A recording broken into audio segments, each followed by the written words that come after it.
बहुत समय पहले राजस्थान की धरती पर एक पराक्रमी राजा रहता था। वह अपनी संपत्ति, शक्ति और विशाल सेना के लिए जाना जाता था। हालांकि वह कई लोगों पर शासन करता था, फिर भी उसका हृदय अभिमान से भरा हुआ था। वह अक्सर यह मानता था कि कोई भी देवता या मनुष्य उससे बड़ा नहीं है। एक दिन राजा ने खाटू के एक मंदिर के बारे में सुना, जहां अनगिनत भक्तों का दावा था कि श्याम बाबा नामक देवता, भगवान कृष्ण द्वारा आशीर्वादित बर्बरीक का एक रूप, हर मनोकामना पूरी करते हैं। जब उनके दरबारियों ने इन चमत्कारों के बारे में बताया तो राजा हंस पड़े। राजा ने उपहास करते हुए कहा, खाटू में पूजित एक योद्धा का मात्र सिर वह कैसे कर सकता है जो मैं भी नहीं कर सकता। लेकिन इसकी परीक्षा लेने के लिए उसने मंदिर जाने का निश्चय किया।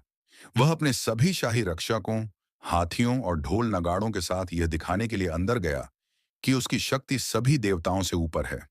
जब वह मंदिर पहुंचा तो उसने देखा कि हजारों भोले भाले भक्त हाथ जोड़कर प्रणाम कर रहे हैं और श्याम बाबा की जय का नारा लगा रहे हैं।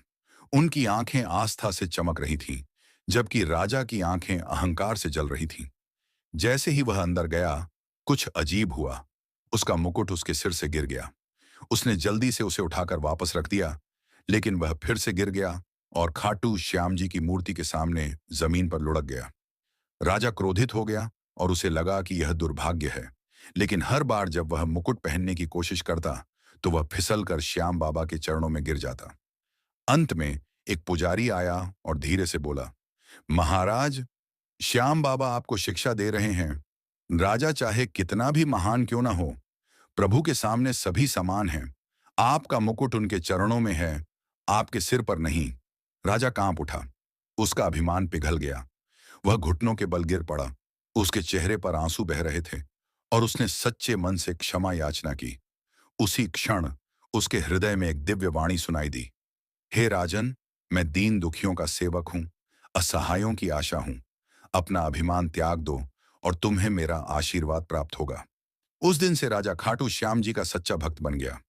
उन्होंने अपनी संपत्ति का उपयोग तीर्थ यात्रियों के लिए आश्रय स्थल बनवाने, भूखों को भोजन कराने और श्याम बाबा के नाम का प्रचार करने में किया। उनका राज्य पहले से कहीं अधिक समृद्ध हुआ, शक्ति से नहीं बल्कि आस्था और विनम्रता से। आज भी खाटू श्याम जी के मंदिर में लोग उस राजा की कथा सुनाते हैं जिसका मुकुट तब तक उसके सिर पर नहीं टिका जब तक उसने भगवान के सामने सिर नहीं झुकाया। इससे हमें यह सीखने को मिलता है, खाटू श्याम जी हमें याद दिलाते हैं कि अभिमान हमें गिरा देता है, लेकिन विनम्रता हमें राजाओं से भी ऊंचा उठा देती है।